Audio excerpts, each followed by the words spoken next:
De nuevo estamos hoy pues con la palabra del domingo. Hemos recorrido ya un breve lapso del tiempo ordinario. Este es el domingo tercero del tiempo ordinario. Comenzó después de la solemnidad de la Epifanía con la fiesta del bautismo del Señor. Como siempre en los domingos del tiempo ordinario, las instrucciones litúrgicas de la Iglesia prevén tres lecturas: la primera del Antiguo Testamento, la segunda de una carta apostólica y la tercera, naturalmente, del Evangelio. Como estamos en el ciclo A de los domingos, entonces este año va a predominar el Evangelio según San Mateo.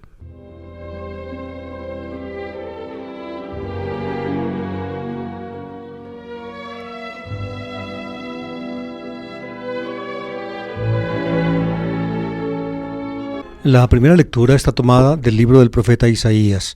Ya varias veces, amables oyentes, les he indicado que el libro de Isaías es muy complejo.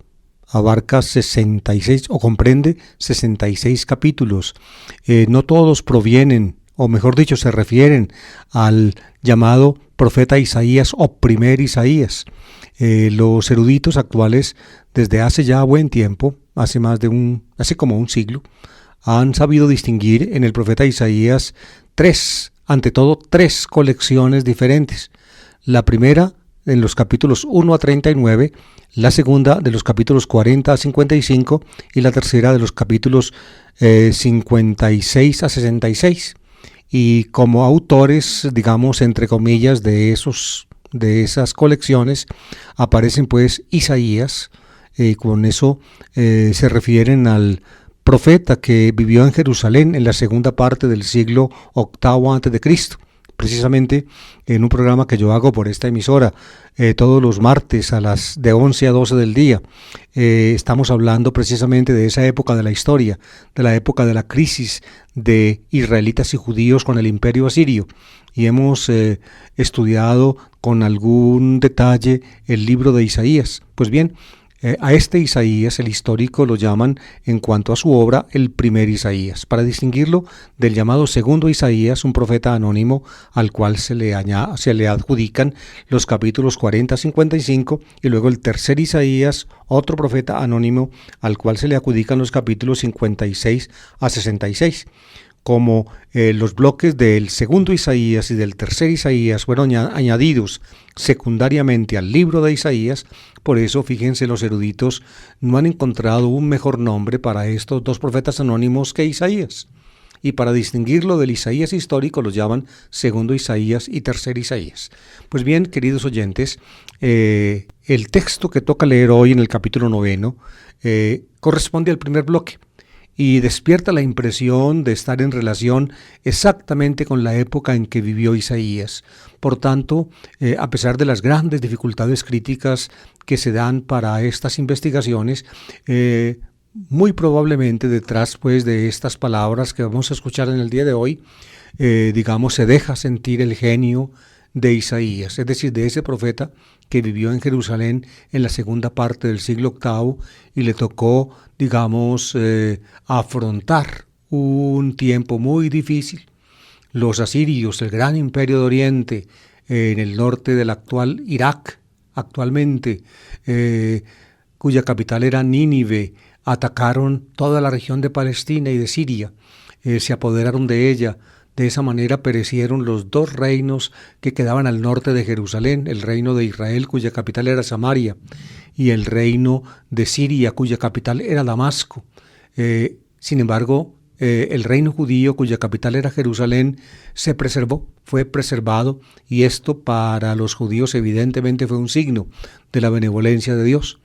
El texto de Isaías que vamos a escuchar proviene de esa época, de la época en que la amenaza pues se ciñó violenta del rey de Asiria, Tiglat-Pileser III, y sus sucesores, Almanasar V, Sennacherib, de esa época en que el imperio asirio pues se posesionó de todo el norte del país. El texto, como les decía, está en el capítulo 9, versículos 1 a 4.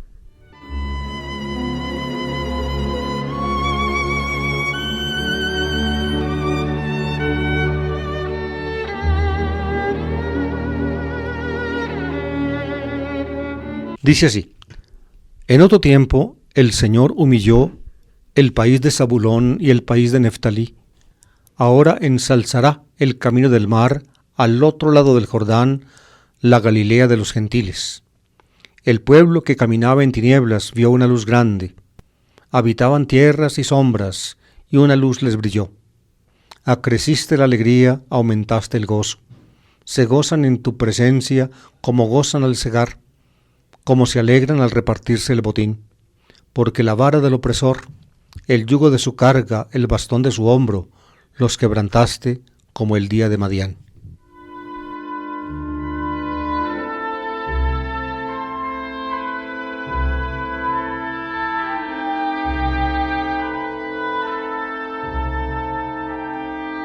Fíjense, amables oyentes, es tan complejo este texto que se conservan de él dos versiones bien diferentes. La versión hebrea, la que solemos llamar nosotros el texto masorético, la masora, así la llaman los judíos, empleando el verbo arameo correspondiente.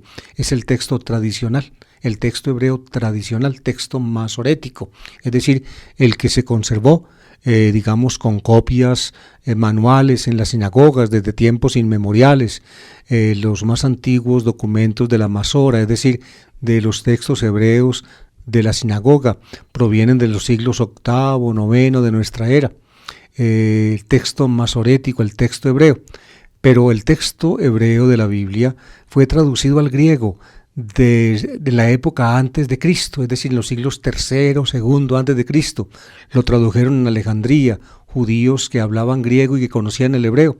De esa manera surgió una traducción que suele ser llamada Septuaginta, con el nombre latino, Septuaginta, es decir, 70, por una leyenda que comunica una carta judía llamada Carta de Aristeas. Comenta esa carta en forma legendaria que el rey de Egipto, el rey alejandrino Ptolomeo II Filadelfo, encargó para hacerles un favor a los judíos, a 70 ancianos judíos, una traducción de la Biblia hebrea al griego. Y ellos hicieron pues cada uno independientemente la misma traducción. Por eso la llamaron Septuaginta, Hebdomikonta, dicen en griego, los 70. Pues bien, es una leyenda, pero el hecho real es que sí se conservó una traducción del hebreo al griego de la Biblia, hecha antes de Cristo. Pues bien, en la versión de los 70 de la Biblia griega, de este texto hebreo de Isaías, suena distinto al texto hebreo. Se ve que los traductores griegos en esa época dispusieron de un texto hebreo que no coincidía exactamente con el texto hebreo que fue transmitido en las sinagogas.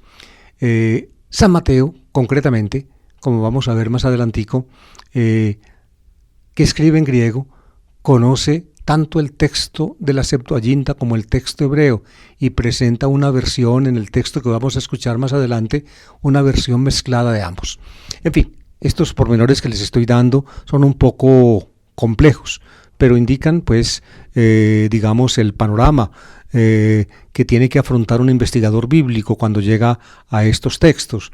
Pues bien, en el texto que escuchamos de Isaías, hemos escuchado el texto hebreo, la traducción castellana del texto hebreo, se distinguen claramente, se mira hacia atrás. Fíjense, en aquel tiempo, dice el texto, en otro tiempo el Señor humilló al país de Zabulón y el país de Neftalí. Es el país de Zabulón y país de Neftalí. Son las dos tribus, dos de los hijos de Israel que ocuparon el norte de la tierra prometida, concretamente la Galilea. Zabulón y Neftalí. Más adelante, cuando lleguemos al Evangelio, les diré algo más sobre eso. Eran las dos tribus pues más importantes de Galilea. Las humilló el Señor en otro tiempo, dice el texto. La mirada evidentemente es hacia el pasado. Cuando llegaron los asirios, comandados por Tiglat-Pileser III, luego por Salmanasar V, en fin, por esos grandes conquistadores que venían del norte y arrasaron el país. A eso se refiere el texto. Y entonces, en contraste con esa humillación, se dice a continuación, ahora ensalzará el camino del mar, al otro lado del Jordán, la Galilea de los gentiles. Es decir, en contraste con esa humillación de las tribus de Israel que viven en el norte, llega una época distinta en que Dios, digamos, los honrará, los ensalzará, y habla del camino del mar al otro lado del Jordán, mirando desde oriente, es el otro lado del Jordán, la Galilea de los gentiles. Esa es la palabra que emplea en el texto de Isaías, Galil Goim, Galil Goim, Galilea de los gentiles. Galil en hebreo significa región.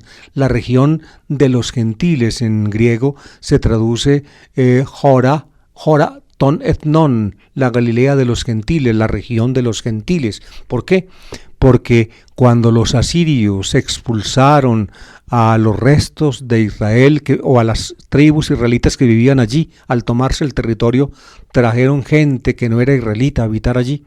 Los gentiles, goim en hebreo, etni en griego, significan por tanto los no judíos, los no judíos. Los israelitas, por tanto, las tribus de Zabulón y Neftalí fueron humillados, pero después se cambió la moneda, el curso de la historia fue distinto, los asirios retrocedieron y finalmente hubo un respiro maravilloso no solamente para judíos, sino también para israelitas y la gente que quedó en el norte. Este respiro lo escribe el profeta con palabras muy hermosas. Fíjense, dice, el pueblo que caminaba en tinieblas vio una luz grande. Habitaban en tierras de sombras y una luz les brilló. Es decir, amaneció, o hubo un nuevo amanecer para ellos, después de la catástrofe, después de la derrota, después de la invasión. Y sigue el texto, acreciste la alegría, aumentaste el gozo. Se gozan en tu presencia como se gozan al segar, como se alegran al repartirse el botín. Las imágenes provienen de la cosecha y de la guerra. Cuando se siembra, dice por allí algún salmo, los que siembran van llorando, esparciendo la semilla, pero cuando ya la semilla da fruto, cuando se forma la espiga, vienen a segar, y entonces al segar, al cortar las espigas y recogerlas, se alegran, como se gozan al segar. Cuando se siega, hay gozo y alegría, porque están recogiendo el trabajo que costó muchos sudores. Ahí está la primera imagen. Y luego la otra, como se gozan al repartirse el botín. Cuando finalmente se toma una ciudad, se expulsa a sus habitantes, entonces para los que llegaron queda el botín, es decir, los despojos de ellos, se llevan todo lo de valioso. ¿Ven? Ese es el botín de la guerra. Pues bien, esas son las imágenes que emplea aquí Isaías. Acreciste la alegría, aumentaste el gozo. Se gozan en tu presencia como se gozan al segar, como se alegran al repartirse el botín. Hay por tanto una gran alegría en el país. En la época de Isaías fue pues la desaparición, o mejor dicho, el retroceso de Asiria, el respiro, digamos, de un nuevo amanecer. Y termina así, porque la vara del opresor, el yugo de su carga, el bastón de su hombro, los quebrantaste como el día de Madián. Los madianitas habían sido enemigos jurados de Israel, pero en la época de Gedeón fueron vencidos por Israel. El día de Madián, por tanto, es un día de victoria, porque la vara del opresor, el yugo de su carga, el bastón de su hombro, es decir, el gran imperio asirio que los tenía dominados y oprimidos, ha cedido. Esas son las palabras de Isaías, que valen pues probablemente para la época en que el profeta prevé que en Judá habrá un heredero. Se trata probablemente del rey Ezequías, que en Isaías se llama el hijo de la alma, el hijo de la doncella, que recibe de ella por mandato de Dios el nombre Immanuel, con nosotros Dios. Es por tanto un texto, este de Isaías, susceptible de interpretación mesiánica, porque desde su origen el texto está marcado por esperanza en una nueva libertad, por esperanza de un respiro que Dios va a dar a los suyos.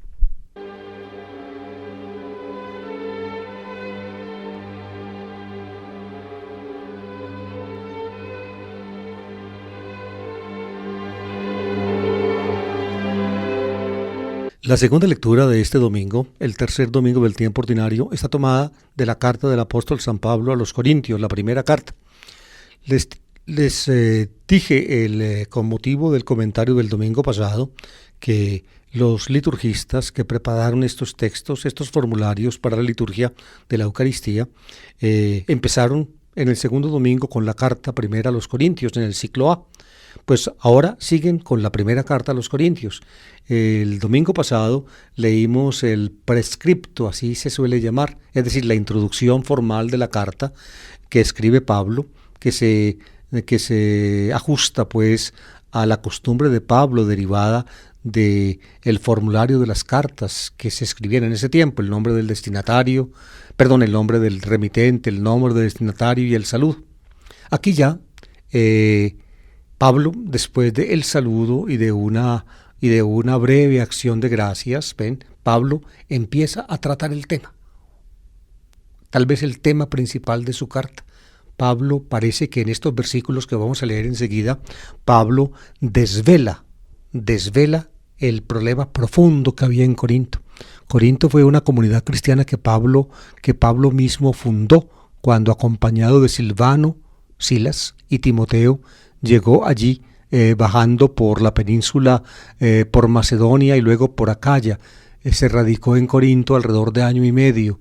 Allí no había cristianos, no había llegado a resonar el nombre de Jesús en Corinto.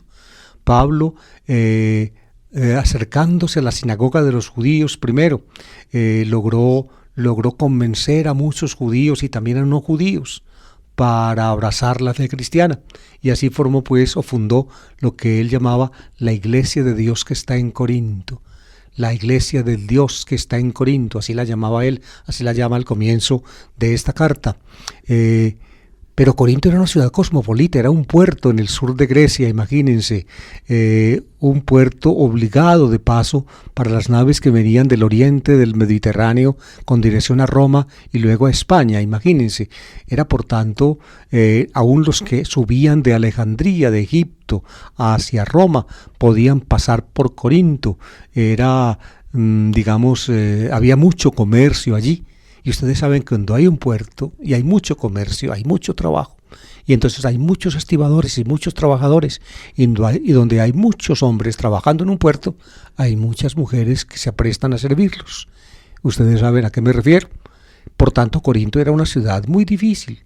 Tan difícil era que lo que decimos nosotros hoy en día, rumbear o vagamundear, se decía en ese tiempo corintiar. Corintiar era dedicarse a la parranda, en todos los sentidos. A Pablo le tocó predicar allí, pues, en Corinto, por primera vez el Evangelio. Y se formó una comunidad cristiana, mucha gente del puerto, gente sencilla, gente que no tenía letras, se hizo cristiana. Pero ustedes saben que la vaca resabiada no olvida el portillo, y entonces ya como cristianos siguieron las antiguas andanzas. Entonces Pablo tiene que intervenir.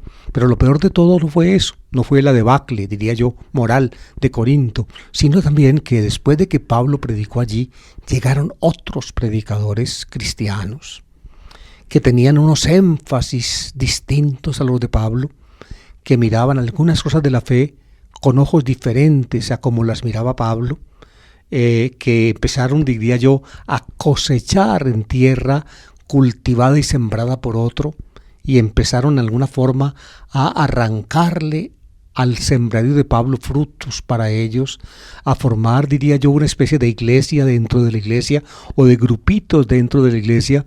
Y lo que sucedió fue pues que empezó a dividirse la comunidad de Corinto, la iglesia de Corinto. Empezó a haber luchas internas entre ellos, de acuerdo pues con lo que les enseñaban los nuevos evangelizadores. Pablo, por tanto, se ve abocado a un problema de la unidad de la iglesia debida a un problema de diferentes énfasis del evangelio que ayer ha predicado.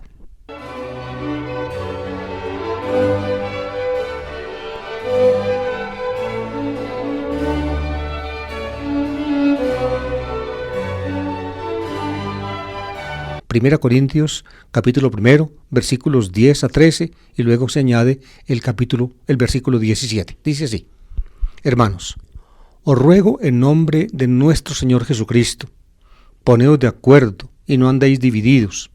Estad bien unidos con un mismo pensar y sentir. Hermanos, me he enterado por los de Cloé de que hay discordias entre vosotros, y por eso os hablo así, porque andáis divididos diciendo, yo soy de Pablo, yo soy de Apolo, yo soy de Pedro, yo soy de Cristo. Es que Cristo está dividido. Ha muerto Pablo en la cruz por vosotros. Habéis sido bautizados en nombre de Pablo. No me envió Cristo a bautizar, sino a evangelizar, y no con sabiduría de palabras, para no hacer ineficaz la cruz de Cristo.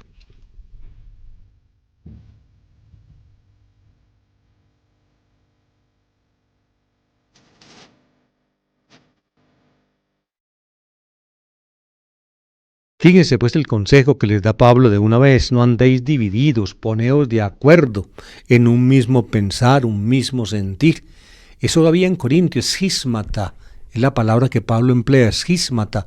De ahí viene en castellano la palabra cisma. Cisma es división.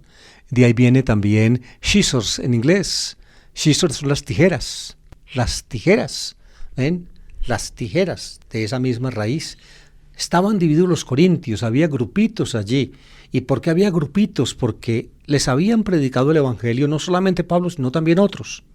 Y parece ser que otros que habían llegado a Corinto y predicado el evangelio, prácticamente les habían insinuado que la predicación del evangelio y el bautismo subsiguiente a la predicación unía a las personas con el predicador y bautizador. Es decir, que prácticamente el que predicaba y bautizaba de inmediatamente se conseguía discípulos que le debían fidelidad y debían permanecer con él. Parece que esta concepción de la iglesia estaba detrás de los problemas de Corinto. ¿Quién había introducido este tipo de cosas en Corinto? Algunos dicen que fue Apolo. Pablo lo menciona acá, pero Pablo lo menciona, digamos, con respeto. Tal vez Apolo no se propuso dividir la iglesia de Corinto, pero tal vez por la predicación de él, la actividad de él, se formó un grupito. Aquí lo dice Pablo, un grupito que decía, yo soy de Apolo, es decir, yo le pertenezco a Apolo. Otros decían, yo soy de Pablo, es decir, yo le pertenezco a Pablo. Otros decían, yo soy de Cefás, es decir, de Pedro. Se ve que también entre los predicadores de Corinto había algunos, naturalmente, que mencionaban a Simón Pedro, el principal apóstol en la iglesia. Algunos piensan que el mismo Pedro pudo haber estado en Corinto, sin embargo esto no es seguro. De todas maneras, fíjense ustedes el problema. La gente de la iglesia que había aceptado el Evangelio de Jesucristo se dividía de acuerdo con el predicador que les predicaba y con aquellos y con el que los había bautizado. Como si el predicador y el bautizante se hicieran como la cabeza del grupo y se hicieran como los dueños del grupo de los creyentes.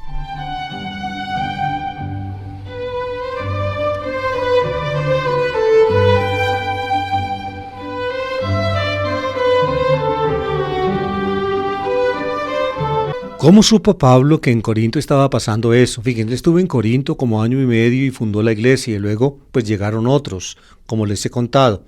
Pero Pablo se fue a Éfeso, se radicó en Éfeso y en sus alrededores. Allí se quedó como 3 años. Pues bien, entre Éfeso y Corinto había, digamos, un gran contacto. No quedaban lejos. Por barco, en pocos días se navegaba del sur de Grecia, de Acaya, donde estaba Corinto, a Éfeso, que quedaba en el occidente, en la costa occidental del mismo mar Mediterráneo. A pie era mucho más largo el viaje, naturalmente, porque había que atravesar toda Acaya y toda Macedonia para llegar al estrecho de los Dardanelos, si mal no estoy, así se llama actualmente, y pasar a la actual Turquía continental, que en ese tiempo era la provincia romana de Asia, y luego bajar hacia el sur y llegar a Éfeso. Pero por barco el viaje era en alguna forma rápido. Por eso había un gran contacto entre Éfeso y Corinto. Y gente de Corinto iba a Éfeso y gente de Éfeso iba a Corinto. Pues bien, entre la gente de Corinto que había ido a Éfeso estaban los de Cloe. Pablo los menciona aquí. Me he enterado por los de Cloe que hay discordias entre vosotros. Cloe es una señora, tal vez una señora en cuya casa se reunía un grupo de iglesia, En ese tiempo no tenían todavía iglesias grandes como nosotros, digamos recintos capaces de albergar a mucha gente. Entonces se reunían en casas de familia que tenían un salón adecuado, lo prestaban y allí se reunía la comunidad. Posiblemente doña Chloe, la señora Chloe, era una de las dueñas de esas casas. Pues bien, Chloe o los de Chloe, gente que iba a ese grupo, estuvo en Éfeso y le contó a Pablo: estamos peleando allá. Unos dicen tal cosa, otros tal otra, otros tal otra. Yo soy de Pablo, yo soy de Apolo, yo soy de Cefás, yo soy de Cristo. Entonces, posiblemente eso, yo soy de Cristo, es un puntico difícil de interpretar en este pedacito. Sin embargo, yo no voy a dedicarme pues a interpretar punto por punto porque sería muy difícil. Si ustedes quieren ver las diferentes opiniones, pueden buscar en mi comentario. Tal vez aquí Pablo está expresando su propia opinión. Pues ustedes pueden decir eso, pero lo que yo digo es que yo soy de Cristo. Yo soy de Cristo. En fin, pero lo importante en esto, amables oyentes, es la forma como Pablo, digámoslo así, interpela a esa gente que en Corinto definía su situación cristiana con respecto a algún evangelizador. Yo soy de Pablo, yo soy de Apolo, yo soy de Pedro, decían. Y por eso Pablo añade, es que Cristo está dividido. Es que Cristo está dividido. No, yo soy de Cristo. Por tanto, no importa que me haya bautizado Pablo, que me haya bautizado Pedro o que me haya bautizado Apolo. No importa de quién yo aprendí el evangelio, no importa. Está dividido Cristo. No, Cristo no está dividido. Por eso no son válidas esas divisiones. Y luego sigue Pablo con esta otra pregunta: ¿ha muerto Pablo en la cruz por vosotros? Pablo se refiere a los suyos, a los que decían yo soy de Pablo, porque habían escuchado de boca de Pablo el evangelio. Es que Pablo murió en la cruz por vosotros, el que fue bautizado por Pablo no puede alegar ninguna cosa, porque es que Pablo no murió en la cruz. Lo que fundamenta la vida cristiana y la gracia de Dios para nosotros es la muerte de Jesucristo en la cruz, su crucifixión. Pablo va a hablar enseguida de ese tema. Por tanto, Pablo no murió en la cruz por nosotros, ni tampoco Apolo, ni tampoco Pedro. Por tanto, no importan ni Pablo, ni Pedro, ni Apolo. Uno no se hace cristiano por adherir a uno o a otro. Ellos no fueron crucificados por nosotros. Y luego dice Pablo, es que habéis sido bautizados en nombre de Pablo. Cuando Pablo los bautizó, no los bautizó en nombre propio de Pablo, sino en el nombre de Cristo. El bautismo es una incorporación a Cristo. Ustedes ven pues esas tres preguntas que hace el apóstol en la carta, con las cuales pues interpela a los corintios o miembros de la iglesia de Corinto que están divididos. Y luego añade, después de hacer como una especie de paréntesis, de seguir unas reflexiones que no las pusieron para leerlas el domingo, pero que son interesantes. Pablo recuerda que bautizó en Corinto muy poca gente, que él predicó el evangelio, pero que prácticamente no era él el encargado de dar el bautismo posiblemente lo administraba otro, distinto de él. Él empieza a recordar unos cuantos nombres de los que él pudo bautizar, pero no fueron muchos. Dice él, y termina con esta frase: no me envió Cristo a bautizar, sino a anunciar el evangelio. Es decir, lo importante del apóstol no es administrar el bautismo, sino predicar el evangelio, evangelizar. Esa es la tarea básica del apóstol, evangelizar, predicar el evangelio. Y oigan bien, en la última frasecita, que es un poco difícil, Pablo entonces, descubre la raíz del problema de Corinto. Porque me ha enviado Cristo no a bautizar, sino a anunciar el evangelio, y no con sabiduría de palabra para no hacer eficaz la cruz de Cristo. No con sabiduría de palabra, en Sofía Logu, dice el texto paulino griego. No con sabiduría de palabra. Parece que en Corinto se había impuesto una concepción del evangelio semejante a una sabiduría mundana. Era un logos, una palabra, digámoslo así, muy bien hilvanada, muy bien compuesta, retóricamente muy bien presentada, muy razonablemente argumentada para que los oyentes la pudieran aceptar precisamente como una sabiduría de la vida. Pablo dice, el evangelio no es eso, no es una palabra sabia, No es una palabra sabia a la cual el evangelizador le comunique sus propios conocimientos, sus propias capacidades, su propia, digámoslo así, su propia argumentación. El evangelio no es un logos sofías, una palabra de sabiduría. Eso en este domingo pues no lo podemos explicar, pero seguramente en el texto del domingo siguiente habrá detalles acerca de ese problema básico de Corinto. Si ustedes quieren conocer bien el problema de la comprensión del Evangelio de algunos en Corinto, pues ahí está mi comentario, lo pueden buscar y leer a los que les interese este tipo de temas.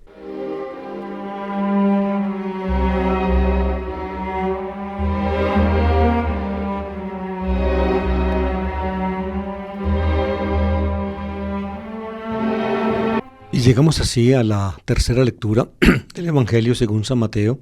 Les decía yo que hay 3 ciclos dominicales, A, B y C. En el ciclo A se prefiere el Evangelio de San Mateo. El domingo pasado leímos, sin embargo, un pedacito de San Juan.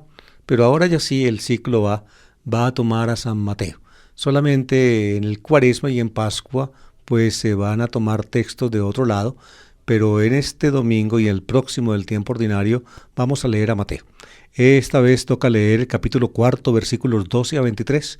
Es, digamos, la bisagra que escribe Mateo entre la introducción a la actividad de Jesús y el comienzo de esa actividad. Una bisagra. El texto entonces corresponde la primera parte a la conclusión de la introducción de Mateo y la segunda parte al comienzo de la primera parte, digamos, de la actividad de Jesús en Mateo 4 en adelante.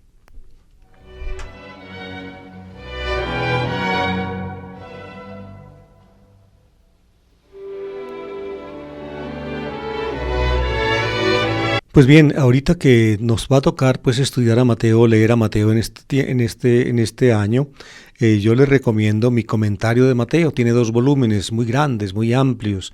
Mateo 1 y Mateo 2. Mateo 1 lo titulé El Evangelio del Reino y Mateo 2 lo titulé Hacer discípulos. Los encuentran acá en la Escuela Bíblica Católica Yeshua o también en la librería del seminario. Pues bien, este pedacito dice así: al enterarse Jesús de que habían arrestado a Juan, se retiró a Galilea. Dejando Nazaret, se estableció en Cafarnaúm, junto al lago, en el territorio de Zabulón y Neftalí. Así se cumplió lo que había dicho el profeta Isaías. País de Zabulón, país de Neftalí, camino del mar, al otro lado del Jordán, Galilea de los gentiles. El pueblo que habitaba en tinieblas vio una luz grande. A los que habitaban en tierra y sombra de muerte, una luz les brilló. Entonces comenzó Jesús a predicar diciendo: convertíos, porque está cerca el reino de los cielos.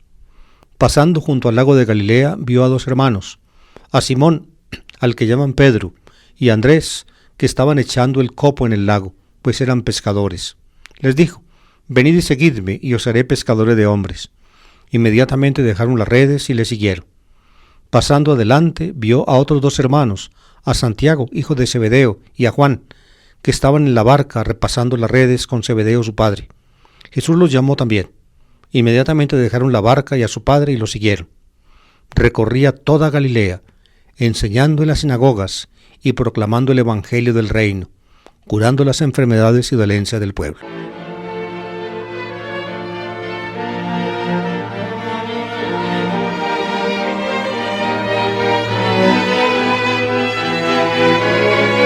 Este pedacito del Evangelio, queridos oyentes, marca, digamos, el comienzo de la actividad de Jesús. Jesús comienza a actuar públicamente cuando se entera de que Juan había sido entregado. Paredoti, dice el texto. El evangelista Mateo lo toma literalmente de Marcos. Así comienza el Evangelio de Marcos, capítulo 1, versículo 14. Metadeto paradotine ton Joanin, después de ser entregado Juan. Por tanto, el pedacito de Marcos que les acabo de decir está aquí en Mateo. Al enterarse Jesús de que habían arrestado a Juan, Aquí se lee arrestado. El verbo griego es el mismo de Marcos, ser entregado, pero como en Mateo más adelante va a aparecer Juan Bautista en la cárcel, de donde le manda recado a Jesús. Por eso aquí ese verbo puede ser traducido como arrestar, pero en Marcos debe ser traducido como entregar. En Marcos se refiere a la muerte de Juan. En cambio en Mateo se refiere el mismo verbo al arresto de Juan. Juan fue puesto en la cárcel por Herodes Antipas, y desde allí, como les decía ahora, mandó con sus discípulos un recado a Jesús. Al enterarse Jesús de que habían arrestado a Juan, se retiró a Galilea. ¿Dónde estaba Jesús antes? No es sino que lean a Mateo antes, las tentaciones. Estaba en el desierto de Judea. Por allí cerquita, en la ribera del Jordán, había sido bautizado por Juan. Pues bien, una vez que Juan fue arrestado, Jesús se retiró a Galilea. Anejorisen es el verbo que emplea Mateo. Se retiró a Galilea. Galilea era la región donde él vivía. Pero no, fíjense, dice Mateo, dejando Nazaret se estableció en Cafarnaúm junto al lago. Dejando Nazaret era su pueblo, su ciudad. Mateo lo dice claramente. Cuando José regresa con María y el niño de Egipto, no van a vivir en Judea porque les da temor a Arquelao, y entonces van a Galilea, a la ciudad de Nazaret, y por eso a Jesús, dice Mateo, lo llamaron el Nazareno, porque habitaba en Nazaret. De modo que deja Nazaret y va a Cafarnaúm. Tanto Nazaret como Cafarnaúm quedaban en Galilea. Jesús, pues, de Nazaret va quedándose en Galilea a Cafarnaúm, que quedaba junto al lago. Era una aldeíta de pescadores junto al lago de Galilea. No quedan lejos Nazaret de Cafarnaúm. Uno en carro va subiendo la loma de Cafarnaúm en Nazaret en algo más de media hora. Una región muy bonita esa. El lago es de aguas azules muy lindas, como en Palestina casi siempre brilla el sol. Con toda razón los musulmanes actualmente, los palestinos llaman el lago el ojo de Alá. El ojo de Alá, por el brillo del azul del cielo reflejado en el agua. Pues allí se estableció Jesús y empezó a actuar. Esta llegada de Jesús a Cafarnaúm, junto al mar, en Galilea, le sirve a Mateo para introducir una de sus consabidas citas bíblicas. Mateo salpica su obra desde el primer capítulo casi hasta el último de citas bíblicas, y algunas de las cuales, son introducidas solemnemente por Mateo mediante una fórmula que tiene algunas variaciones, pero básicamente dice así: esto sucedió para que se cumpliera lo dicho por el profeta, esto se cumplió, o esto sucedió, en fin, así, esto sucedió para que se cumpliera, o entonces, en fin, y entonces va citando la Biblia varias veces con esa formulación. Precisamente esta llegada de Jesús, o este comienzo de Jesús de la actividad, saliendo de Nazaret en Galilea a Cafarnaúm junto al lago, le sirve a Mateo para introducir su cita. Dice: se estableció en Cafarnaúm junto al lago, en el territorio de Zabulón y Neftalí. Zabulón y Neftalí, como les expliqué con motivo de la primera lectura, fíjense, eran las dos tribus de Israel que habitaron en Galilea. Nazaret pertenecía al territorio de Zabulón. Cafarnaúm pertenecía al territorio de Neftalí, dos de las tribus de Israel. Y dice Mateo: así se cumplió lo que había dicho el profeta Isaías. Y cita el texto que estudiamos o que leímos en la primera lectura: país de Zabulón, país de Neftalí, camino del mar, al otro lado del Jordán, Galilea de los gentiles. El pueblo que habitaba en tinieblas vio una luz grande. A los que habitaban en tierra y sombra de muerte, una luz les brilló. Es tomado de Isaías, pero fíjense, no corresponde el texto de Mateo ni al texto hebreo de la Biblia, ni al texto griego de la Biblia. Es decir, Mateo le da a ese texto un tenor que a él le conviene para su cita.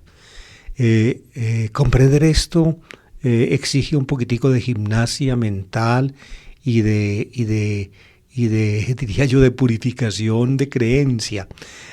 Muchos autores muy radicales dicen que los autores cristianos, digámoslo así, trataron mal la Biblia, la hicieron decir lo que la Biblia no dice. Yo pienso que no hay que entender así el proceder de los cristianos, como en este caso de Mateo, cuando cita un texto bíblico adecuado a lo ocurrido, a aquello a lo cual él lo quiere referir. ¿Por qué? Porque, y esta es la lógica interna de la fe que nosotros como cristianos compartimos, porque para Mateo no es tanto la escritura con lo que dice, lo que determina lo que ocurre con Jesús, sino que es Jesús en lo que ocurre y en lo que dice lo que le da sentido pleno a la escritura anterior. Esa es la lógica cristiana. Para poderla aceptar, tiene uno que compartirla. Yo pienso que estoy frente a una audiencia que la comparte. A mí me parece que desde este punto de vista vale una hermosa frase que hace mucho tiempo yo aprendí de un antiguo sacramentario de la iglesia francesa del sur de Francia, Lyon, una hermosa frase que dice que cuando llegó la plenitud de los tiempos, Deus omnem scripture universitatem in utero virginis coadunavit, Dios reunió la universalidad de la escritura en el vientre de la Virgen. Es decir, es Jesús, con lo que sucede con él y con lo que dice él, lo que da sentido a la profecía.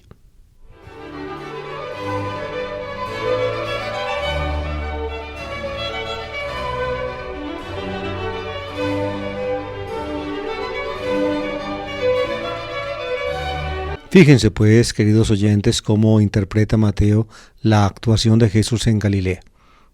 Sale de Nazaret y va a Cafarnaúm y empieza a actuar. Es como si hubiera brillado la luz de Dios. Jesús es la epifanía de la luz de Dios. En esta forma Mateo dice, digamos, utilizando un texto bíblico aproximadamente lo mismo que dice el Jesús del Evangelio de San Juan: yo soy la luz del mundo. Ego imi to phos tu cosmo. Yo soy la luz del mundo. La luz de Dios brilla para la Galilea cuando empieza a actuar. Y una cosa muy importante de Mateo, que se basa aquí, amables oyentes, en la expresión del profeta Isaías. En el profeta Isaías se habla de la región como la Galilea, Gelil Goim, como la región de los gentiles, la región de los paganos, la región de los pueblos. En el texto griego se traduce Galilea ton ethnon. En latín sería Galilea, no me recuerdo cómo se dice, gentilium, no me acuerdo cómo dice en latín el texto. En todo caso el sentido sí me acuerdo, o sí lo sé perfectamente bien. Es decir, desde su actuación en Galilea, en el horizonte de la actividad de Jesús, están los pueblos, es decir, los no israelitas. Eso lo marca Mateo desde el comienzo de la actividad de Jesús, aunque Mateo sabe muy bien, y Jesús lo va a decir en Mateo, lo va a decir, que no ha sido enviado sino a las ovejas extraviadas de Israel. Sin embargo, fíjense, desde que empezó a actuar, empieza a actuar en Galilea, y a Galilea la llama la Galilea de los pueblos, de las naciones. Es decir, al abrirse o al iluminar en Jesús la luz de Dios, en medio de las sombras y de la oscuridad, empieza a lucir una luz que finalmente va a llegar a todos los pueblos. El pueblo que habitaba en tinieblas vio una luz grande, a los que habitaban en tierra y sombra de muerte una luz les brilló. La luz de Jesús es universal. Por eso, fíjense, en Mateo, la última escena del Evangelio también ocurrirá en el monte de Galilea, donde Jesús citó a sus discípulos para el último encuentro. Y allí les dice: haced discípulos a todos los pueblos. Y emplea la misma palabra que se emplea aquí, Galilea de los gentiles, de los pueblos, ton etnon, y haced discípulos, matithefsate panta ta etni, haced discípulos a todos los pueblos. Para todos los pueblos iluminó en Jesús la luz de Dios.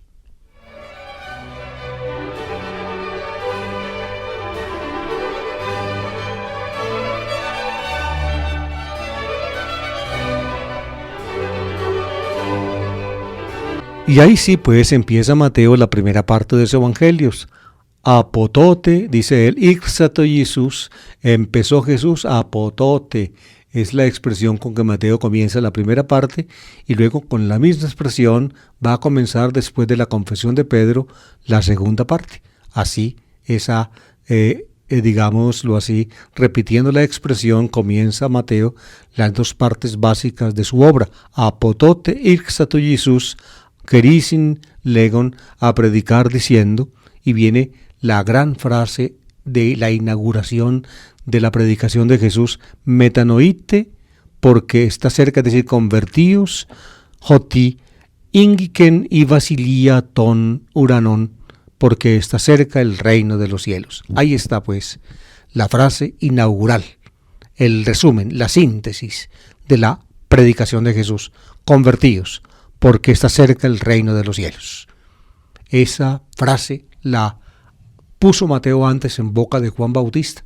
Mateo identifica de esa manera, al menos externamente, el mensaje de Juan y el mensaje de Jesús, pero Mateo sabe muy bien la diferencia entre Juan y Jesús. Es la diferencia entre el precursor y aquel a quien el precursor precede. Por eso Mateo va a poner en cuanto a Jesús los énfasis en la forma más perfecta posible para que todos sus lectores puedan entender la diferencia. Y luego Mateo, entonces, avanzando ya por la primera parte de su evangelio, después de esta frase inaugural de la actividad de Jesús, va a mostrar cómo Jesús se rodea o empieza a rodearse de discípulos.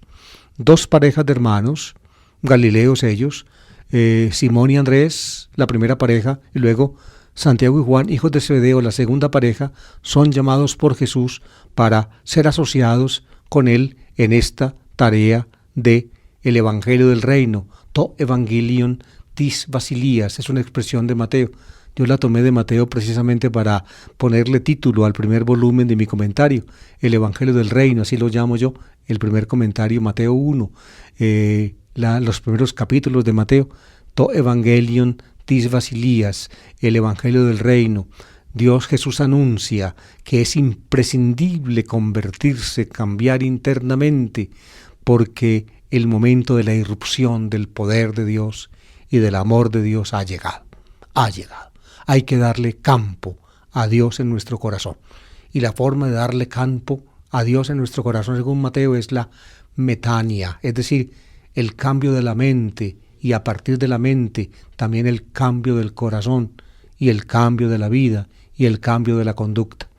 Asocia pues Jesús a dos parejas de hermanos, Santiago y Juan, Simón y Andrés y luego Santiago y Juan, con su predicación. Y termina Mateo con una especie de sumario que aparece aquí por primera vez en Mateo y luego más adelante se repetirá tal cual. Dice, y recorría toda Galilea, enseñando en las sinagogas y proclamando el evangelio del reino, to evangelion tis basilias, curando las enfermedades y dolencias del pueblo. Jesús pues predicando y curando, hablando, proclamando y obrando. Ahí está, palabra y obra, palabra y acción. La palabra está cercano el reino de los cielos. La acción es renovar las personas, aún en cuerpo y en espíritu. Esa es la actividad de Jesús en Galilea. Y como dijimos al comienzo, fíjense, esto equivale a la aurora de la luz de Dios para todas las naciones.